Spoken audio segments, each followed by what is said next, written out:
Ça y est, je me fais chier. J'ai essayé beaucoup de trucs, hein. Écouter de la musique, voir des potes, saigner Netflix, voir combien de temps je tenais sans respirer, faire du sport, des puzzles et des châteaux de cartes, cesser de m'hydrater pour tomber dans les pommes et que le temps passe plus vite. Et rien n'y fait. J'ai un manque. La main qui tremble, des sueurs froides dans la nuque, souvent le samedi vers 15h, le dimanche vers 17h, une envie malsaine de Leeds Southampton, d'Angers-Metz. Même ce genre de cam dégueulasse m'irait très bien, juste pallier le manque. Et ce n'est pas cette abominable Notion League qui fonctionnera. Alors voilà, il est venu ce temps. Ce temps où les onglets Mercato restent ouverts sur le navigateur du bureau, ce temps où l'on est à l'affût de la moindre dose, de la moindre info. Une année 2022 qui ressemble vachement à une année impaire vide de dope international à l'intersaison. Ces salauds de Qataris vont même nous en infliger deux de suite. Alors on mate les matchs de jeunes, on finit sur des streams obscurs pour voir des gamins de 16 ans jouer au foot. Et je sais que je suis pas soigné. Je sais qu'une fois de plus on me retrouvera, même quand tous les copains seront à la piscine, dehors, sous le soleil, on me retrouvera en train de trépigner, les rideaux tirés, à regarder des matchs de préparation insipides avec des joueurs hors de forme. Et on se dira que ça compte pour rien, qu'on ne peut en tirer aucun enseignement. Mais on voudra guetter les premiers pas des recrues, des nouveaux coachs. Et bien sûr qu'on n'a rien appris. Rien. Bien sûr qu'on va en tirer des conclusions. Affirmer de manière autoritaire que le petit ailier, là, il va tout casser cette saison. Asséner de manière péremptoire qu'il va falloir compter sur eux. J'ai vu leur nouveau système le 23 juillet à la Zob Cup de Montigny-le-Bretonneux, là. Et bien sûr qu'on va se planter. Oui, j'assume. Oui, Silvino avait fait une très belle préparation avec son Noël. Je lui prédisais un grand avenir. D'aucuns m'ont écouté, faute d'infos complémentaires. Combien d'amis ai-je trahi ? Combien de connaissances ont placé leurs espoirs dans mes analyses fines de début de saison? Combien m'ont admiré ou méprisé pour cette passion dévorante qui me faisait m'asseoir en slip à 15h, un jour de canicule, un ventilo à la main pour voir un Lorient-Guingamp en 3 mi-temps de 40 minutes? Mais ils ne voyaient pas, ils ne voyaient rien. Je cachais les signes, je me brossais les dents, maîtrisais les tremblements, je portais des lunettes de soleil qu'on voit pas mes yeux rouges. Ce n'était pas un puriste ni un fin connaisseur qu'ils avaient en face d'eux, c'était un drogué. Un mec en manque, aveuglé par l'abstinence, incapable de raisonnement construit, un mec qui voulait juste sa dose, juste de la quantité, juste du ballon qui roule, juste des fautes et des coups de sifflet, juste ressentir le frisson des filets qui tremblent, un pauvre gars qui aime s'en compter et qui n'arrive plus à s'en passer. Alors avant de partir, s'il vous plaît, une petite pièce, une compile YouTube ou un ticket resto.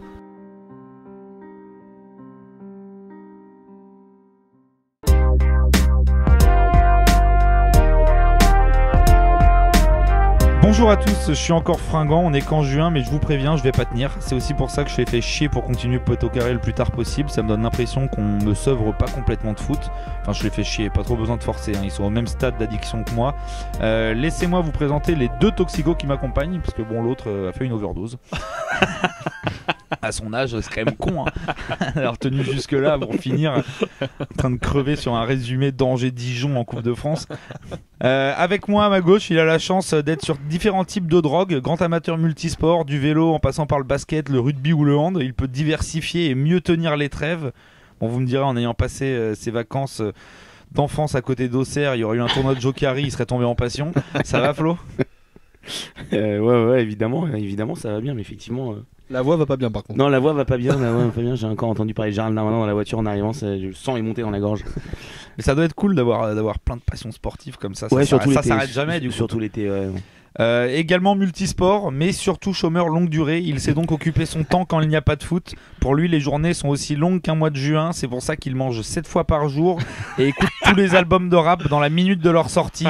Sa vie, c'est la salle du temps de DBZ. Ça va, Val? Écoute, ça va très bien. J'ai beaucoup aimé ton introduction parce que j'ai noté cet après-midi même le petit et très alléchant Lyon-Bourgoin qui aura lieu le 12 juillet en préparation. C'est infernal. Donc... c'est infernal. Et le pire, c'est que ce que je dis dans mon intro, c'est pas faux, hein. Ah, c'est complètement Moi, vrai. je me retrouve en vacances d'août avec mes potes à mater des matchs de prépa. Surtout qu'en Lyon-Bourgoin, c'est intéressant, mais en rugby, en foot, ça n'a pas un grand intérêt. Alors, méfie-toi. Parce que je te dis, Oussama Aouar n'a jamais été aussi bon que quand il revient avec son teint allé mi-juillet, que ce soit pour jouer des matchs de préparation, des huitièmes ou des demi-finales de Ligue des Champions. Je dis surtout ça parce que le Loup est meilleur que l'OL cette saison. Je ne connais pas ce sport. Merci pour ce débat, messieurs. Bon, j'ai le seum, j'avais fait une super intro sur Alex. Je l'appelais le Vittorino Hilton de Louvciennes notamment. Et je parlais de ce week-end canicule. Ouais, et je l'appelais... Et j'étais content qu'il ait passé cette canicule, mais visiblement on nous ment. Je pense que sa meuf écrit les textos à sa place pendant qu'il est dans le congèle et qu'elle touche les allocs. Laisse-le travailler, il faut bien qu'il finance la retraite des autres, hein. C'est vrai. Messieurs, petite question bistrot classique. Vous avez maintenant l'habitude, ça va être extrêmement simple. Galtier semble se diriger sur le banc du PSG. En quelques mots, bon ou mauvais choix de la part des Qataris. On fait pas un débat, hein, un avis rapide. Qu'est-ce que vous en pensez? Je crois que je vais devoir commencer parce que Flo est complètement Ouais, il fait choqué le point, par là, cette là, il fait information. le point. Je suis encore sous le choc. Non, mauvais choix. C'est bien argumenté en tout En cas. hein. fait, en fait, mauvais choix. non mais c'est une catastrophe en termes d'image, c'est une catastrophe. Enfin, c'est absolument pas le coach qu'espérait le PSG. Et après tout le projet qu'ils ont essayé de vendre avec Kylian Mbappé et puis l'espèce de renouveau, le départ de Leonardo, le départ de Pochettino, arriver avec un entraîneur comme ça qui est pas un mauvais entraîneur, hein. Moi je trouve que c'est un peu horrible le traitement médiatique qui lui est réservé depuis 4-5 jours. Surtout qu'il se fait quand même, il se fait lubrifier le zob depuis 6 ans. Et Oui, puis d'un seul exactement. coup, ça devient le pire mec Voilà. de la terre. Mais c'est pas le coach qui est attendu dans un club comme le PSG qui a toujours cette ambition de gagner des champions et de se renouveler. J'ai pas mieux à dire. Non, j'ai pas mieux à dire. C'est. Bon, alors déjà, s'il n'y avait pas eu l'engouement Zidane et qu'on aurait su directement que Zidane c'était pas possible, je pense que la réaction des supporters aurait pas été la même et la réaction des médias. Maintenant, effectivement, je pense que c'est pas un coach qui a la mesure. Ça n'enlève rien à tout ce qu'il a fait avant. Je pense qu'il serait capable d'entraîner et tout le monde serait très content s'il entraînerait tous les autres clubs de Ligue 1. Il y a juste un dans lequel ce n'est pas possible. C'est Alors, Paris. ce qui est horrible, c'est que foncièrement, je suis pas sûr que ce soit un plus mauvais choix que Zidane Moi en aussi. termes de jeu. Non, par contre, moi, il y a un truc, c'est que je veux bien que Nasser nous commence à nous vendre une com sur le moins clinquant. J'ai aussi la sensation, alors évidemment que c'est évidemment parce que Zidane ne veut pas, mais ça va encore une fois repousser le moment plus loin, j'ai peur. En fait, le PSG avait potentiellement les moyens d'attirer un des 4-5 grands coachs qui sont plus grands qu'une institution et que des joueurs. Et que là, on va se retrouver encore la même chose. Et le fait d'avoir Zidane, si on se plantait encore avec Zidane, ça montrait que la direction depuis 10 ans allait droit dans le mur. Alors, moi, je trouve que pour moi, le gros risque, c'est potentiellement que les joueurs s'attendaient certainement pas à Galtier et que ça va peut-être être Ah non, compliqué ça va à être le gérer problème dans à le gérer. vestiaire. Après, purement sportivement, sur le fait qu'il s'entende très bien avec Campos, sur le côté que c'est un coach beaucoup plus défensif que les précédents, qui va peut-être mettre une assise différente, etc. S'il arrive à tenir le vestiaire, en vrai, j'ai pas envie de dire tout de suite que c'est n'importe quoi. Après, le problème, c'est qu'il a aucune référence européenne. Que les vestiaires qu'il a tenus avant, bon, c'est quand même plus simple de tenir tête. Je crois on parlait d'un mec qui avait gagné 3 Ligues des Champions en tant que coach versus un mec qui a joué 2 fois la Ligue des Et Champions. c'est pas la même aura auprès des stars, c'est ça le problème. Mais bon, on verra. Sportivement, ça peut peut-être le faire. Je vous propose maintenant, messieurs, pour qu'on se détende un peu, qu'on parte outre-Manche.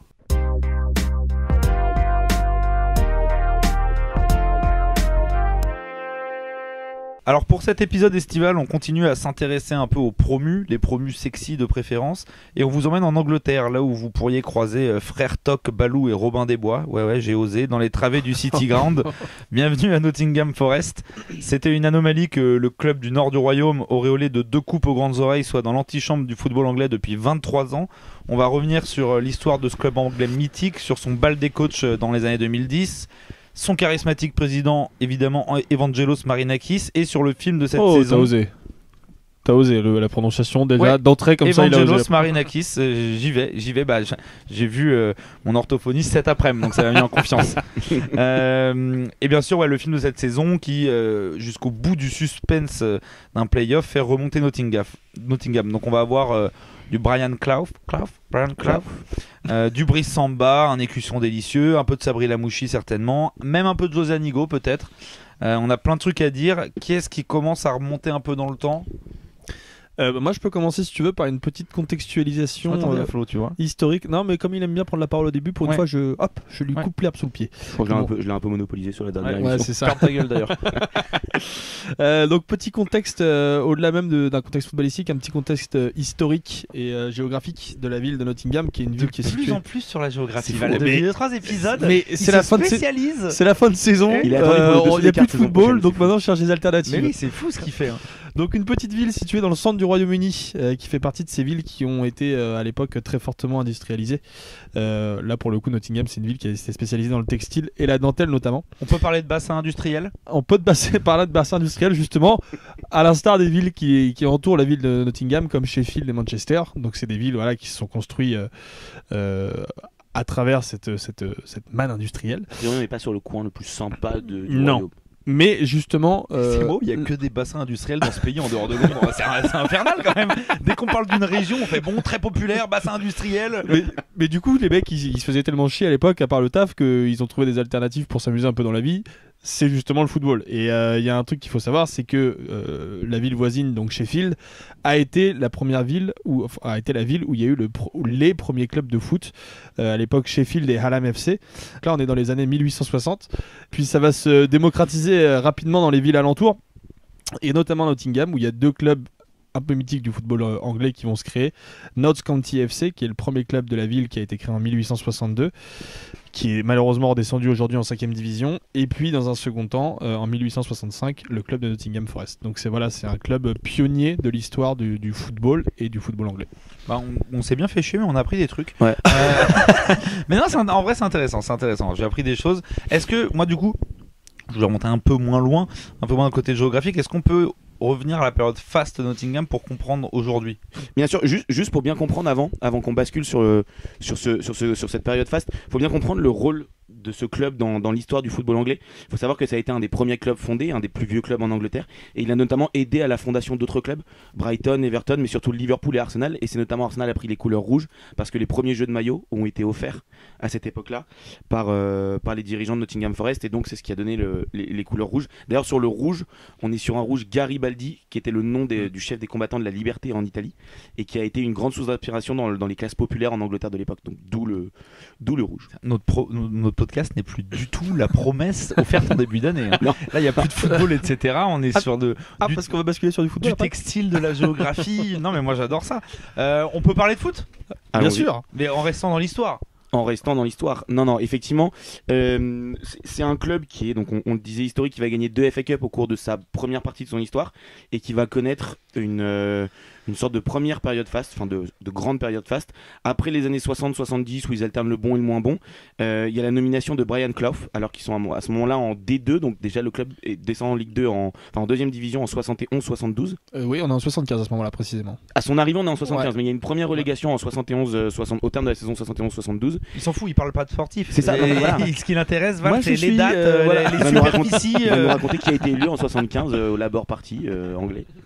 Et donc effectivement, alors qu'ils sont en deuxième division, ils sont d'ailleurs très mal en point, ils se dirigent vers la troisième division.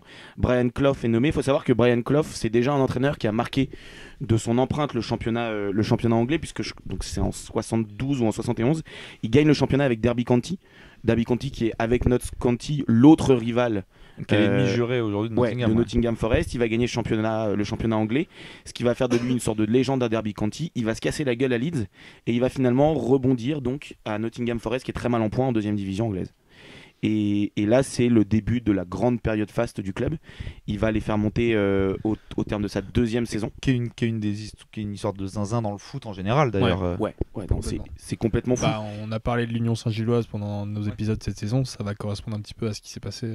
Ça correspond un petit peu à ce qui s'est passé il y a 40 ans avec Nottingham. Et il y a aussi un parallèle avec la dernière émission où c'est un club à la fois historique, mais un club d'une ville moyenne, un peu comme Auxerre, avec un homme qui a fait tout de ce club, qui est Brian Clough versus Giroud Auxerre. À Nottingham, il y a 300 000 habitants quand même. Moi, je donne un chiffre comme ça parce que c'est ma spécialité, la géographie. Auxerre, on est sur du bassin industriel. On est plus sur le vin. Ils préfèrent le vin là-bas. Le vin et l'agriculture. Ouais, donc Brian Clough, il remonte au bout de sa deuxième saison. Ouais, effectivement, il remonte au bout de sa 2 ou 3e saison. Et c'est un mec donc qui a connu l'échec à Leeds, mais la réussite avant. Et c'est surtout un mec qui est connu à ce moment-là en Angleterre pour son comportement complètement dingue. On est mi-chemin entre le Mourinho de l'époque et le George Best version entraîneur.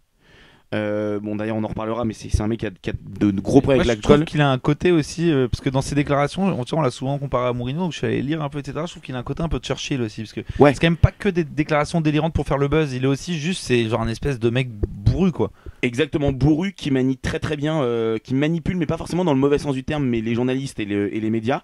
Ultra charismatique, assez anticonformiste dans cette Angleterre qui est quand même encore une Angleterre des années 70, donc encore très rigide.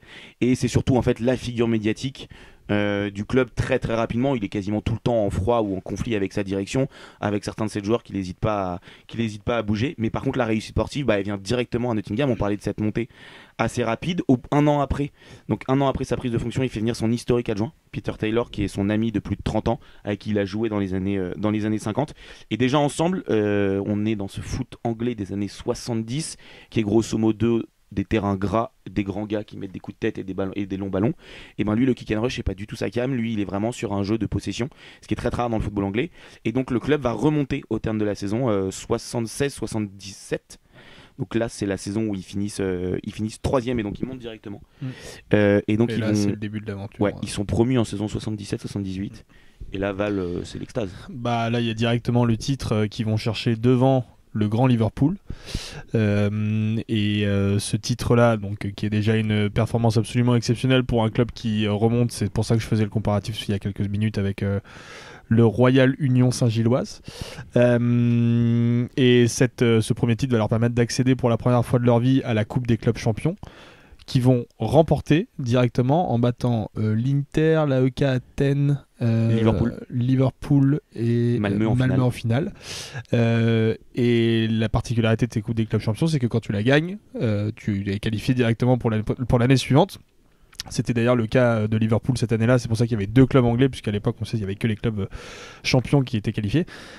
Et donc ils vont se qualifier l'année suivante pour une nouvelle fois la Coupe des clubs champions. Entre-temps, ils vont quand même réussir à gagner la Super Coupe d'Europe qui existait déjà à l'époque, donc un 3e titre en l'espace de 1 an et 3 mois quasiment.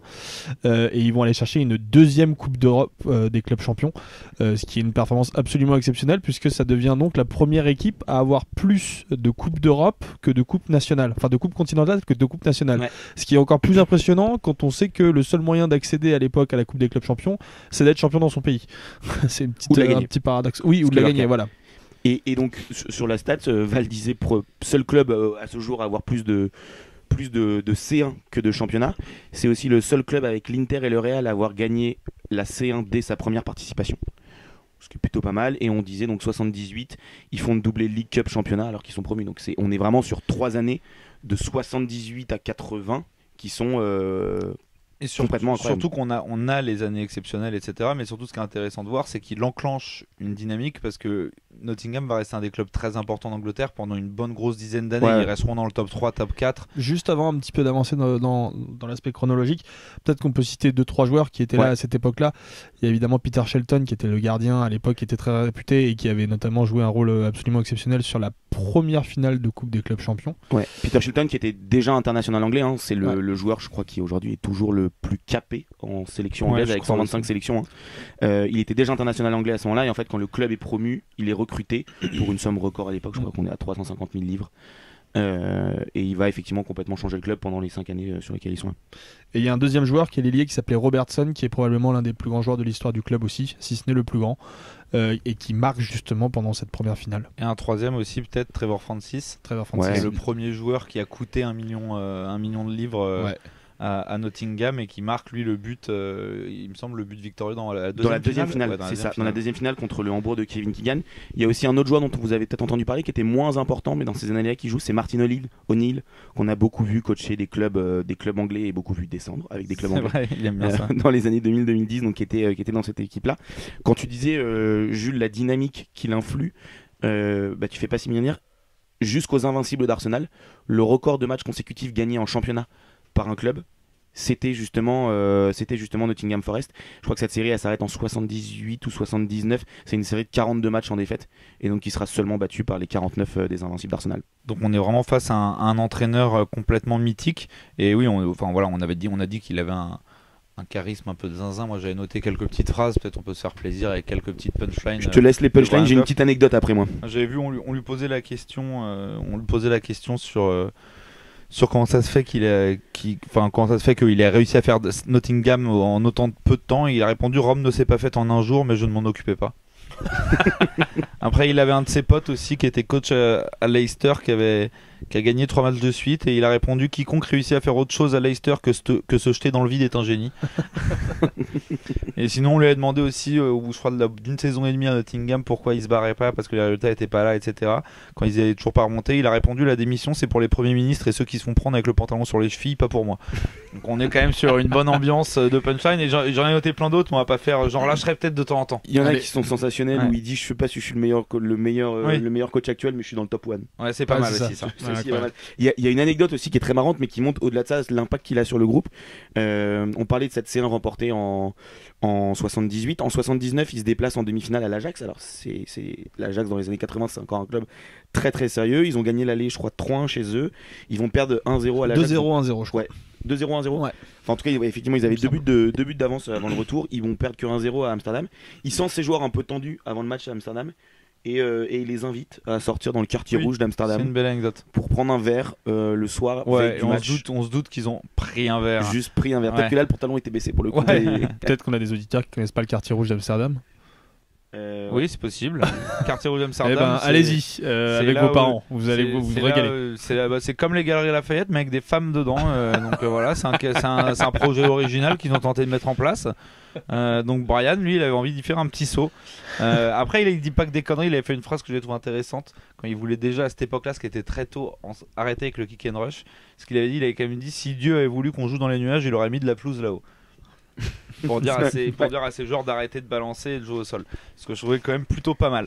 On va faire peut-être une petite avance chronologique pour pas se retaper les années entre guillemets de vache, Les années 80. de vache maigre. Rapidement, je fais très très rapidement, je ne t'inquiète pas. Je t'en supplie. Mais voilà, mais il y a évidemment cette épopée en 78-79 qui est exceptionnelle. Forcément, c'est impossible de se maintenir à un tel niveau pendant autant de temps. Nottingham va se maintenir quand même globalement en première ligue pendant toutes les années 80. Il y a même 2 titres en League Cup, si je dis pas de conneries. 89, 90. 90. Troisième place aussi dans ces zones-là en championnat. Voilà, exactement. Et ensuite va arriver le déclin du club qui va s'accompagner un petit peu du déclin de Brian Clough, justement, parce que Flo l'évoquait, il y a évidemment tous ces problèmes d'alcoolisme qui vont faire qu'il va quitter le club en 93. Ouais, il est en froid avec un peu toute sa direction, les journalistes, les fans. Il a fait 18 ans sur le banc, mais mine de rien, même les fans lui en tiennent rigueur et sont entre son alcoolisme et il y a des révélations sur le fait qu'il touche des dividendes sur certains transferts qui font qu'il est pas forcément très bien vu. Et au final, le début du déclin, même s'il y a cette deuxième période dorée à la fin des années 80, début 90, ça remonte aussi à 80-80, donc au terme de la première saison blanche du club depuis son arrivée. Il se brouille avec son adjoint de toujours, Peter Taylor, pour une simple autobiographie faite par Taylor, qui serait Clough Barry Taylor. Et ça, Clough lui en tiendra, il lui serrera même plus la main quand il le recroisera sur des terrains ensuite. Voilà. Et on lui a demandé aussi à un moment pourquoi il faisait, dans cette période-là, pourquoi il faisait pas plus participer les joueurs aux décisions, etc. Il a répondu on a discuté pendant 20 minutes et on a décidé que j'avais raison. Intéressant comme manière comme démocratie.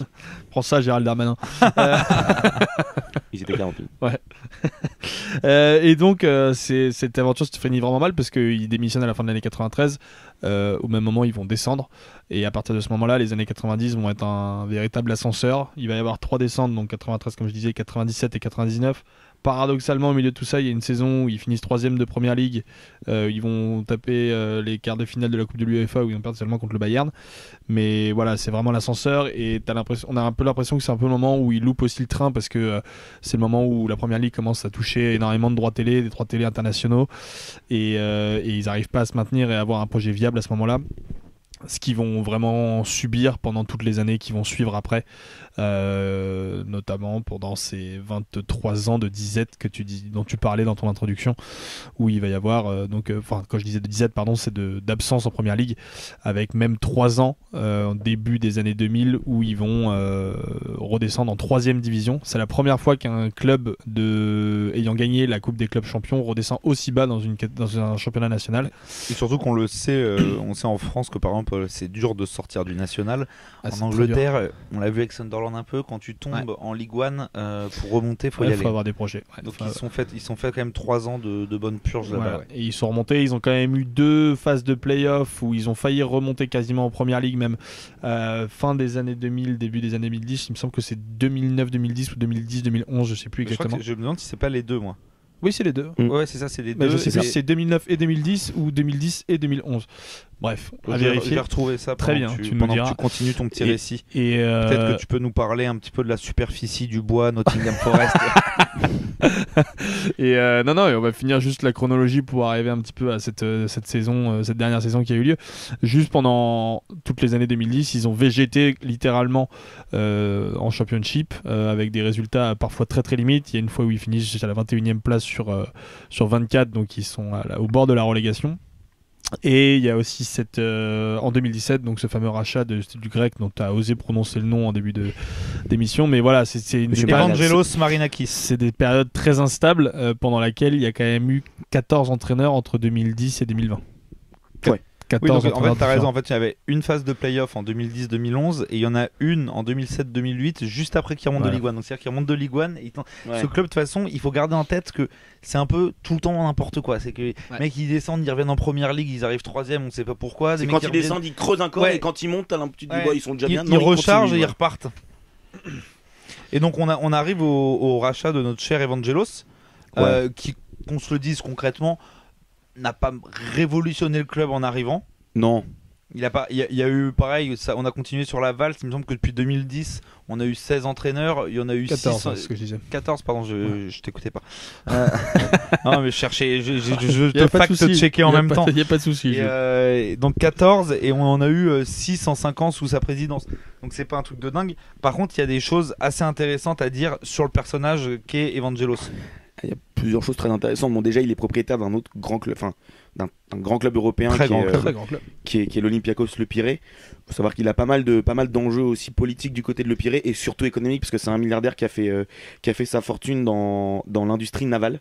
Quand on connaît l'importance du port du Pirée, il a évidemment ce côté businessman, et l'Olympiakos et la politique lui ont permis d'asseoir un petit peu plus sa notoriété locale. Voilà. Et pour la petite anecdote, justement, ce qu'on va le découvrir plus avec le personnage, c'est que je me renseignais sur le mec cet après-midi, et t'as un Français d'origine grecque sur le forum SoFoot qui répondait à la question, genre, je sais pas, il y a un forumeur qui disait mais qu'est-ce qu'il va faire en première ligue, il va mettre des billes et tout, et t'as un mec qui écrivait il va avoir un peu de mal comme à l'Olympiakos à faire à demander des arrêts de jeu de 9 minutes pour que son équipe puisse marquer un but. C'est ça, quand on voit depuis qu'il est président, l'Olympiakos a gagné encore plus de titres qu'ils ont gagné les saisons précédentes. On se souvient de Djibril Cissé qui disait clairement que lui voyait la corruption au niveau des arbitres quand il jouait du côté du Pana, qui est l'autre grand club grec. Est-ce que c'est pas aussi rendre à César ce qui a été César, la présence de José Anigo, peut-être, qui permet de gagner des titres? Alors, c'est pour ça. On en revient à José Anigo. En 2018, il y a une enquête qui a été ouverte contre Marinakis pour appartenance à une organisation criminelle et détention et trafic de drogue. Je parle pas du tout que José Anigo a un lien à voir avec tout ça. Il y a des gens très honnêtes qui sont mis en examen. Exactement. Comme Moji Bayat, par exemple. Ou Nicolas Sarkozy. Ou Nelson Mandela, vous verrez lequel était vraiment clean. Oula, ça dénonce. Toi, tu t'attaques. Attention. C'est la fameuse punchline de Moji Bayat qui restera à jamais mythique.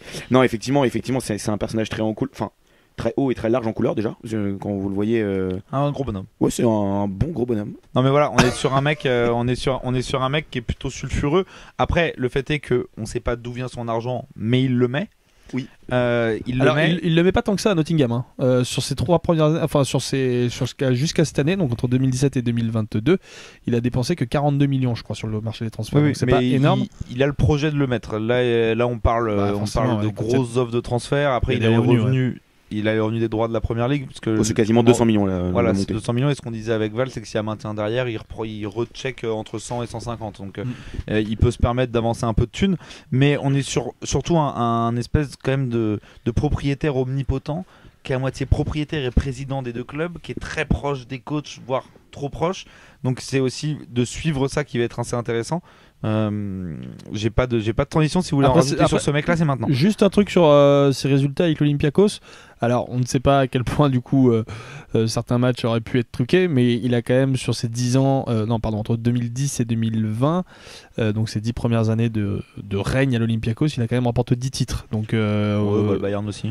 Oui, le Bayern aussi, tu dis. Le PSG aussi. Mais voilà, il a quand même eu une certaine réussite, en tout cas dans son investissement avec le club grec. Alors après, à sa décharge, il est arrivé aussi dans une période de déliquescence du football grec. Ouais. Donc il a peut-être maintenu juste Olympiakos au niveau où ils étaient, il n'y avait plus personne autour. Moi je l'aime bien, Evangelos, il a une bonne gueule. Ouais. Mais non, mais voilà, c'est un mec qui est très proche de ses joueurs, très impliqué. Toi, t'aimes bien tous les anti-héros de manière. Ouais, toi, Pablo Escobar, t'arrives en Colombie, tu fais. Je défends les sidekicks, putain. Mais on est sur un personnage très sulfureux, mais en fait je trouve qu'il a un côté un peu tapis en fait, où il est proche des joueurs, proche des coachs, proche du directeur sportif. La différence c'est que, on le disait un peu avec Val, il n'y a pas vraiment de projet. Avant d'expliquer qu'il n'y a pas vraiment de projet, on peut peut-être juste raconter un petit peu le fil de la saison et comment est-ce qu'ils en sont arrivés là. Juste avant le fil de la saison, parce que je voulais qu'on parle du coup très rapidement. Pardon ? Steve Cooper. On va parler un peu évidemment de Steve Cooper notamment, et je voulais dire aussi que voilà, à Nottingham Forest, il n'y a pas d'organigramme précis, on n'a pas de directeur sportif. À Olympiakos, les directeurs sportifs, c'est Laval, enfin c'est un cirque. Je sais plus qui il y a combien d'anciens footballeurs français qui sont allés là-bas. C'est vrai. C'était pas François Modesto récemment le directeur sportif à Olympiakos. Il y avait Christian Carambeu aussi. Il y a eu Carambeu, Eric Abidal aussi. Carambeu, François Modesto. C'est-à-dire qu'on est bon. Après, je ne vais pas juger de leur qualité, mais on est sur un projet très très flou. Et là, on est sur un homme providentiel qui arrive après un début de saison catastrophique de Nottingham, c'est le fameux Steve Cooper. Ouais, bah en fait c'est ce qu'on disait, c'est que pendant longtemps le club avait végété dans les fins fonds, dans les tréfonds même du Championship, de la deuxième division anglaise. Et en début de saison dernière, à l'époque, c'était l'immense Chris Hughton qui a donc commencé sur le banc de Nottingham avec un superbe bilan de 1 match nul et 6 défaites.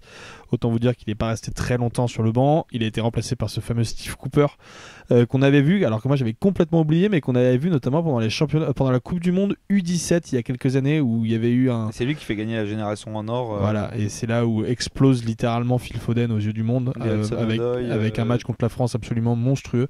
Donc voilà, j'avais complètement oublié l'existence de ce mec-là même. En même temps, il a un nom... Steve Cooper, tu peux le croiser un peu partout aux Times, quoi. Genre, hey Steve Cooper, et genre tu peux le dire 3 fois dans la journée. Mais voilà, et du coup, il est arrivé en début de saison et très rapidement, il a réussi à instaurer une espèce de philosophie de jeu assez intéressante. Alors, c'est un adepte un petit peu des systèmes à 3 défenseurs, avec notamment 2 milieux défensifs assez solides. Le tout pour mettre en lumière un numéro 10 dans la personne de Brennan Johnson, qui est un petit peu le petit bonbon de cette équipe. Qui est un petit peu le petit bonbon de cette équipe. Et voilà, il a réussi à passer donc de la 22e place de Championship à la 4e place, en frôlant même directement l'accession directe, la promotion directe dans les dernières journées, avec un match face à Bournemouth qu'ils ont malheureusement perdu. Mais voilà, il y a eu c'est une espèce un peu de comète, ce Steve Cooper qui est arrivé dans ce club, qui végétait en Championship. Sur Steve Cooper, on est quand même pour le coup, où c'est pas une grosse connerie, c'est une assez bonne idée d'aller chercher ce gars-là, parce que il a un groupe plutôt jeune avec pas mal de mecs du centre de formation. C'est un mec qui connaît les jeunes. T'as rappelé son parcours avec les U17 anglais et les U16 avant, et il avait eu les et il a eu les U16 de Liverpool aussi. C'est là où je voulais en venir, c'est que c'est un mec qu'il faut le savoir. Moi j'ai vu, pareil, je me rappelle plus du tout que c'était lui. J'ai vu une interview de ce mec-là dans SoFoot il y a 4-5 ans, où en fait c'est lui qui est plus ou moins à la base de la refonte de la formation anglaise, où ils ont commencé à aller sur des petits profils et qui ont amené les Sterling, les Sancho, etc. Et je pense que c'est un mec qui a une vision du jeu qui est assez intéressante. Il a beaucoup aussi au vrai à Liverpool. C'est un peu là où il a commencé en tant qu'éducateur. Il s'est occupé des U18 à Liverpool avant de se balader dans pas mal de clubs et d'atterrir finalement avec les U17 en équipe d'Angleterre. Et au final, tout ça, ça lui a effectivement forgé une sorte d'expérience en tant qu'éducateur, donc auprès des jeunes. Et c'est ce qui fait sa force aujourd'hui, avec un groupe qui est extrêmement jeune et avec beaucoup de joueurs formés au club. Au-delà de ça, c'est aussi un mec qui a connu en club et du côté de Swansea 2 saisons consécutives frustrantes. Comment ? Frustrantes, ouais, des saisons frustrantes, puisque deux saisons de suite, il se fait battre en demi-finale de play-off en 2020 puis en 2021. Donc les 2 fois avec Swansea, les 2 fois par Brentford. Ouais. Donc c'est aussi un mec qui est habitué à faire des bonnes saisons et à échouer. Et je pense qu'il s'est beaucoup endurci avec ses échecs. Et justement, les gars, on parlait de cette petite pépite Brennan Johnson. L'équipe est beaucoup articulée autour de lui, qui est un gamin, qui a 21 ans. Mais il n'y a pas que lui, même si c'est lui, je suis pas sûr qu'il reste longtemps, mais il n'y a pas que lui. Lui déjà, en termes de statistiques, il a fini la saison avec 16 buts et 9 passes décisives en championnat. C'est un petit peu plus si tu rajoutes les matchs de FA Cup sur lesquels 18 et 10 je crois. Voilà, sur lesquels ils ont fait un bon parcours, parce qu'ils ont éliminé Leicester et Arsenal d'ailleurs. Et ils ont Liverpool. Je me souviens d'avoir vu ce match. C'était chaud. C'était loin d'être simple. 1-0 je crois. Ouais. Exactement. Et tu le disais, à côté de lui, il y a des joueurs qu'on connaît plus ou moins. Alors, ceux qui le connaissent sont quand même des gros aficionados de Première Ligue. Il y a Jack Colback qu'on avait vu notamment à Newcastle, qui avait fait 2 prêts directement à Nottingham et qui a fini par signer enfin l'été dernier. Et il y a aussi du coup l'ex-futur Steve Mandanda, qui est en la personne de Brice Samba, qu'on avait un peu connu en championnat de France, puisqu'il jouait à Marseille, au Havre, à Caen et à Nancy. et qui est parti s'épanouir en Championship justement à Nottingham, et d'ailleurs qui a été complètement déterminant sur le barrage d'accession pour la finale d'accession en Premier League. La demi-finale des playoffs. C'est comme ça qu'on dit. Complètement, c'est la demi-finale des playoffs. C'est 3 tirs au but qu'il arrête. Et 3 tirs au but dans la séance, exactement. Avec des arrêts assez monstrueux en plus. Et qui va peut-être se barrer. Qui a demandé à se barrer alors qu'il reste un an de contrat. Qui a priori devrait partir. Ce qui est très marrant sur la construction de l'effectif, bon, on parlait de Brice Samba, il y a effectivement d'autres joueurs qui sont arrivés, mais on a une sorte de mix entre des vieux routiers, notamment des vieux routiers de Première Ligue. On pensait à Colback, mais il y a aussi Lewis Graban qui a mis 13 buts cette saison, qui a 34 ans, qui a énormément bourlingué entre Première Ligue et Championship. Et au-delà de ça, il y a une grosse ossature quand même de joueurs formés au club. On parlait de Brendan Johnson qui a que 21 ans, qui est déjà international gallois chez les A. Mais on verra sûrement à la Coupe du Monde cet hiver. Exactement. Et je voulais prendre la primauté de cette pépite, parce que nous, les joueurs de FIFA et de Football Manager, ça fait 7 ans qu'on l'attend à ce niveau-là. D'accord. Yates au milieu. Donc maintenant, enfin, il fait une grosse saison. Alors là, je vais parler de Ryan Yates. Moi, je parlais de Ryan Yates au milieu. Effectivement, qui a 24 ans, lui aussi formé au club. Ça fait longtemps qu'on l'attendait à un plus haut niveau, lui. Ouais, exactement. Il y a Joe Worrell aussi, formé au club, natif de la ville, 25 ans, défenseur central. Dans ces deux-là, d'ailleurs, il y en a un qui était même ramasseur de balles, un peu façon Trent Alexander-Arnold dans le club quand il était jeune. Il y a Myton aussi, comme tous les joueurs qui sont formés dans leur club et qui jouent après, connard. Comme beaucoup, c'est vrai. Il y a Myton aussi, qui est un ailier de 20 ans qui a commencé à avoir pas mal de temps de jeu la saison dernière, qui est international espoir chez les Anglais. Et donc on a une sorte d'osmose dans cet effectif qui est très très bien orchestré en tout cas par Cooper. Mais c'est ça qui est pas mal, et du coup je vais vous faire une transition toute trouvée, parce que moi je trouve que par rapport à des équipes qui ont l'habitude de faire l'ascenseur ces dernières années, Fulham, Norwich, etc. Autant à Nottingham on n'a pas un énorme projet, mais je trouve que contrairement à eux qui sont un peu des équipes faites de briques et de broc, là on a une équipe avec quand même pas mal de gamins du cru, et potentiellement avec un recrutement intéressant, avec le fric que vont amener les droits à l'image, etc. Ça peut-être se maintenir. Alors c'est que mon avis, je sais pas ce que vous en pensez, ce que vous prévoyez pour Nottingham la saison prochaine. Alors, il y a des éléments qui peuvent laisser penser à un avenir un peu plus sympathique. Faire une réponse de Suisse, lui. Bah ouais, non, en fait, ça va être long, surtout parce qu'il y a plein de trucs qui sont intéressants. Il y a l'arrivée de Steve Cooper, qu'on a dit qui est un petit peu une comète par rapport aux derniers entraîneurs de Nottingham.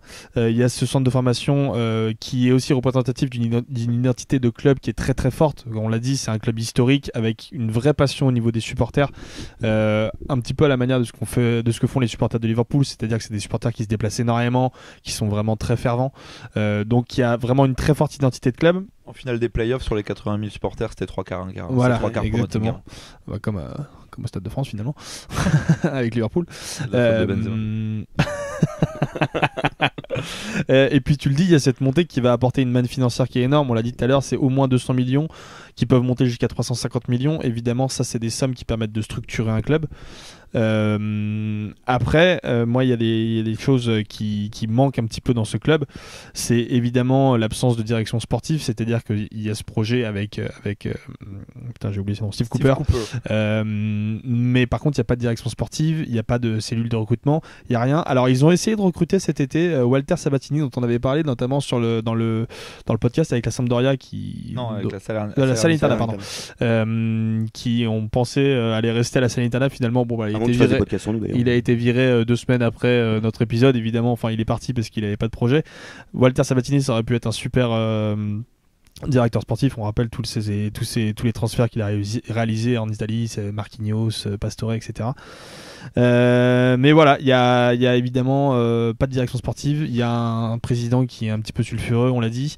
Donc il y a quand même beaucoup d'éléments qui laissent à penser que c'est plus une saison qui sort un petit peu de nulle part, avec certes une identité de club importante, mais qui, je pense, va avoir énormément de difficultés à se maintenir en Première Ligue, ou en tout cas profiter de cette Première Ligue pour essayer de structurer un projet un petit peu plus viable, quitte à faire un petit peu l'ascenseur. Ouais, je suis à peu près du même avis que Val, voire un peu plus sceptique.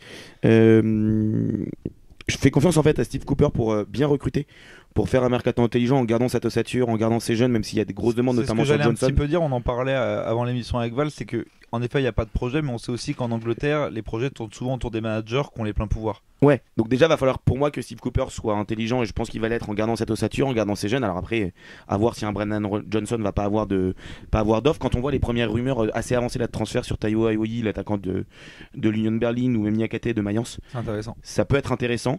Et Issa Kabore de 3 aussi, j'ai Ouais, vu. exactement. Qui est prêté à City, de City à 3. Le départ de Brice Samba, on parle de Dean Anderson, le deuxième gardien de Manchester que j'avais pas trouvé On déconnant, parle de Nick Pope aussi. ou de Nick Pope effectivement qui vient de descendre. Dean Anderson, c'est 20 millions d'euros, donc on peut voir déjà la manne financière Ouais. qu'ils ont. Et, Bah, de toute façon, Nick Pope, c'est 30-40. Hein.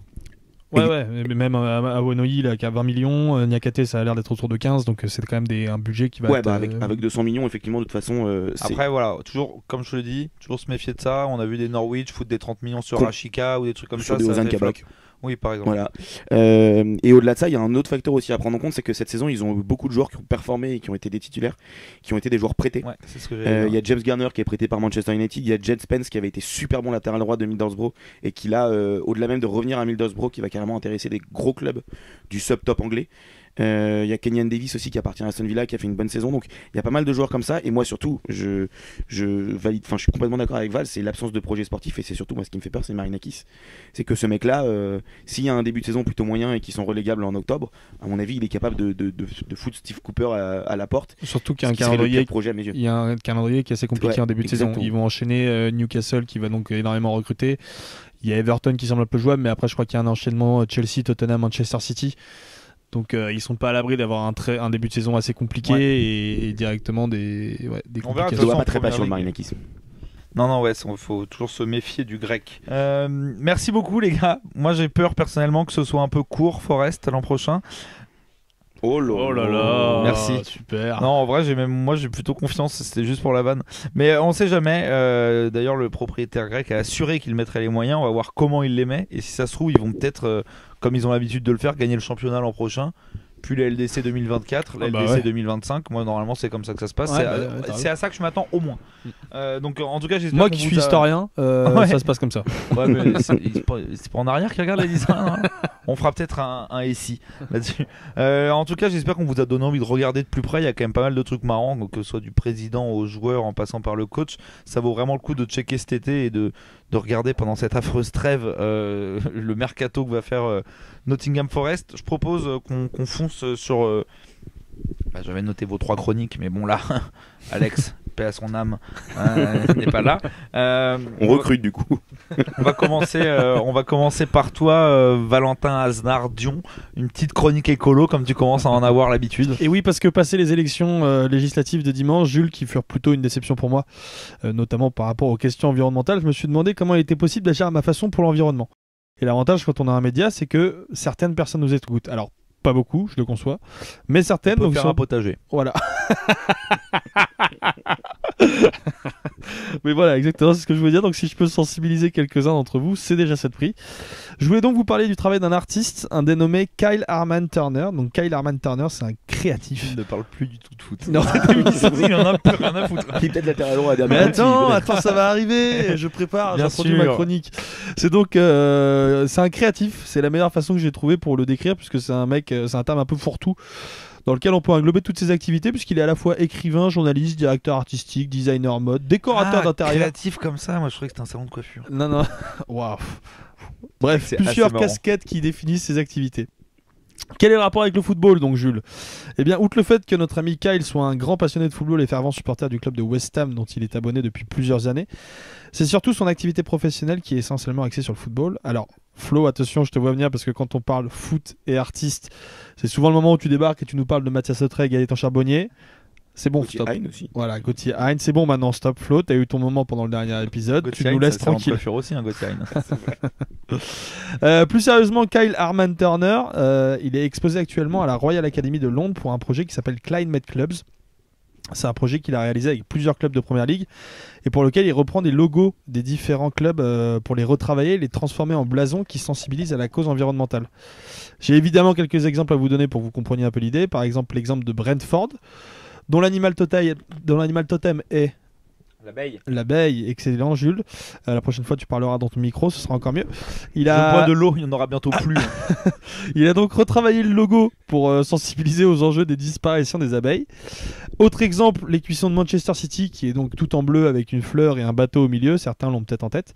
Pareil, il a retravaillé le logo, simulé un chavirement du bateau au milieu, donné l'impression d'eau qui déborde avec une phrase Underwater by 2050. L'idée, c'est évidemment de sensibiliser au fait que de nombreux stades de Premier League seront soumis à des risques d'inondation d'ici environ 30 ans et que les supporters eux-mêmes doivent s'emparer de ces sujets-là s'ils ne veulent pas voir leur équipe déménager de leur très cher stade. Notamment. C'est le cas par exemple de Craven Cottage, stade Fulham. de Fulham. Exactement. Putain, t'es meilleur que Fulham en tout cas. Dernier exemple. Je bois aussi. Ouais. Dernier exemple, puisque c'est notre sujet du jour. J'ai cru qu'il allait pas en parler depuis tout à l'heure. Je me suis dit, il va quand même. Laisse-moi tranquille. Laisse-moi. Tu veux pas me laisser parler.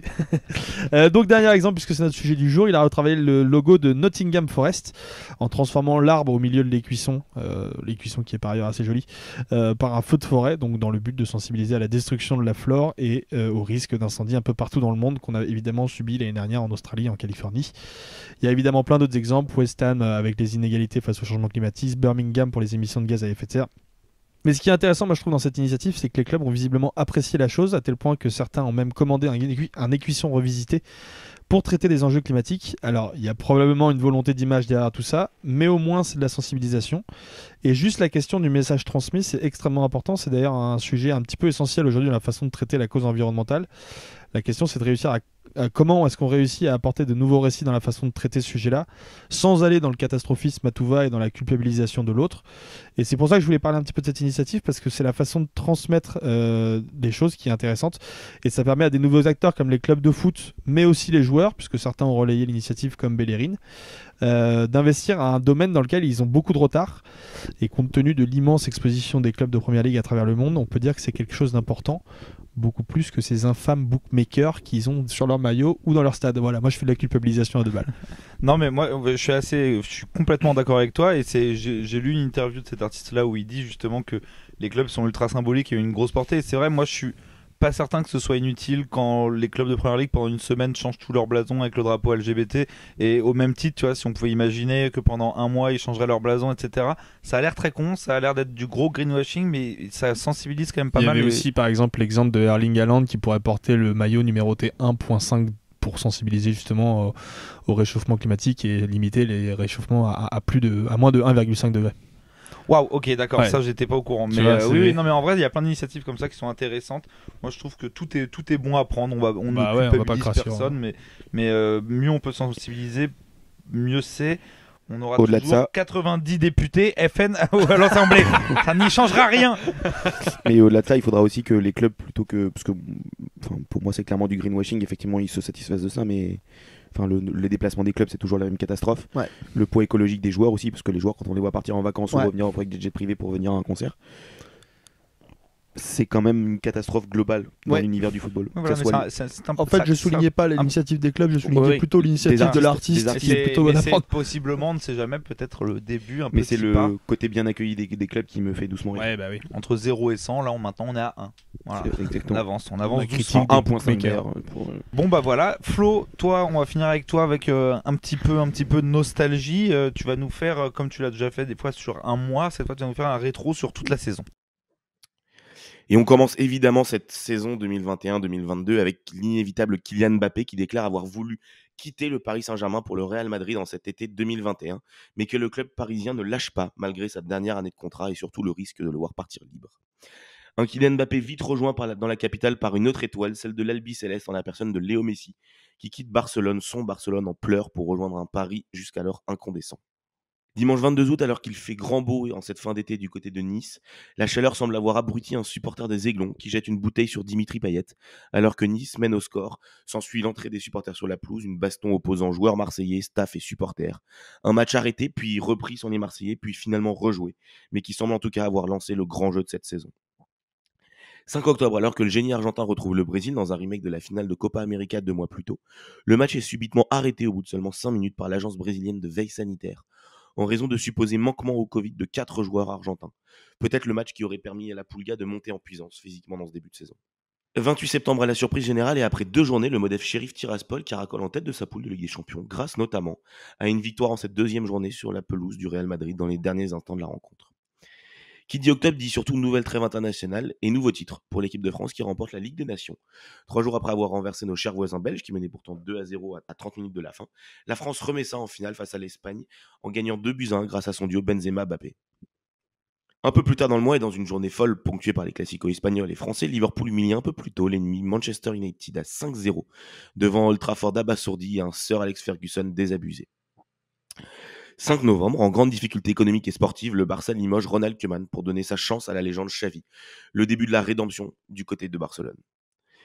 21 novembre, cible préférée des supporters, Dimitri Payet est de nouveau visé par une bouteille, cette fois-ci à Lyon, qui perd 1 point et gagne un match à huis clos. 29 novembre, et après une année 2020 blanche, Messi, pourtant transparent avec le PSG depuis le début de saison, gagne son 7e ballon d'or, devant Robert Lewandowski qui doit encore se demander pourquoi le trophée ne lui a pas été décerné en 2020. Vendredi 17 décembre, l'OL s'enfonce encore un peu plus dans le marasme avec des violences entre supporters du PFC du PSG et du PSG au stade Charletti pour un 32e finale de Coupe de France dans un stade aux allures de Gruyère. Les 2 clubs seront disqualifiés de la compétition. 6 février, dans un début d'année bien terne, le Sénégal réchauffe les cœurs et gagne sa toute première CAN au tir au but dans un duel fratricide entre les 2 stars de Liverpool, Mo Salah et Sadio Mané, qui envoient les siens sur le toit de l'Afrique. 25 février, après l'invasion de l'Ukraine par la Russie de Poutine, Emmanuel Macron obtient la relocalisation de la finale de Ligue des Champions au Stade de France et Noël Le Graët s'en félicite alors, faisant suite à la décision du comité exécutif de l'instance européenne de délocaliser la finale de Ligue des Champions au Stade de France. Et fort de son expérience dans l'organisation de grandes compétitions internationales, la FFF mettra tout en œuvre pour que cet événement se déroule dans les meilleures conditions. Des propos pour le moins prémonitoires. 9 mars, alors qu'il s'est imposé dans les dernières minutes d'un match aller ultra dominé, le PSG se saborde encore une fois au retour en encaissant un triplé de Benzema en moins de 15 minutes. 23 avril, à 4 journées de la fin de Ligue 1, Paris décroche son 10e titre de champion de France, rejoignant Saint-Etienne tout en haut du palmarès, dans une ambiance marquée surtout par la contestation des ultras du virage Auteuil, qui préfèrent célébrer le titre hors du parc et surtout loin des joueurs et des dirigeants après une nouvelle désillusion en Ligue des Champions. 16 mai, bien évidemment pas nommé dans la liste UNFP des meilleurs joueurs français de l'étranger, Christopher Nkunku est lui élu meilleur joueur de Bundesliga. 21 mai, coup de froid sur Madrid qui voit pour la 3e fois Kylian Mbappé refuser de rejoindre le club merengue, préférant prolonger à Paris dans une ambiance surréaliste où il devient surtout le fer de lance du projet, mais aussi directeur sportif officieux RH et directeur de la com. 28 mai, alors que Paris est censé accueillir la fête du foot européen, la finale de Ligue des Champions tourne au fiasco, à la limite du drame, avec une organisation calamiteuse et un gouvernement qui se confond dans ses mensonges, accusant les supporters de Liverpool, faisant complètement oublier au passage la petite victoire du Real Madrid portée par Benzema toute la saison. Et un mois après, Gérald Darmanin est toujours ministre de l'Intérieur. Merci les gars, merci à vous tous de continuer à nous écouter de plus en plus. Je vais faire un petit truc un peu putaclic que j'ai rarement fait. Mais si jamais vous aimez ce qu'on fait, un petit partage sur les réseaux sociaux, un mot, un like, vous ça vous prend vraiment 30 secondes. Nous ça nous aide à fond, ça nous donne de la visibilité. Donc voilà, si vous aimez le contenu qu'on vous propose, c'est vraiment le meilleur moyen de nous aider. Puis ça renforce l'image des gens aussi de partager des contenus Zema. Ouais, c'est un peu classe. Ouais, si vous le faites, c'est un peu classe. C'est très très classe. Moi, je connais un mec, il était puceau à 42 ans, il a fait un partage. Il est toujours puceau, mais il est beaucoup plus sympa qu'avant. Il est bien plus sympa qu'avant. En tout cas, courage à tous avec cette chaleur et sans foot. Moi, je serais personnellement le cul dans une piscine gonflable à regarder en boucle au fer rouge. Magnifique film dispo sur YouTube sur les 120 ans du Stade Rennais. Je fais la promo parce que c'est vraiment un beau film. D'ici là, hydratez-vous, mangez des galettes saucisses et surtout ne bossez pas trop.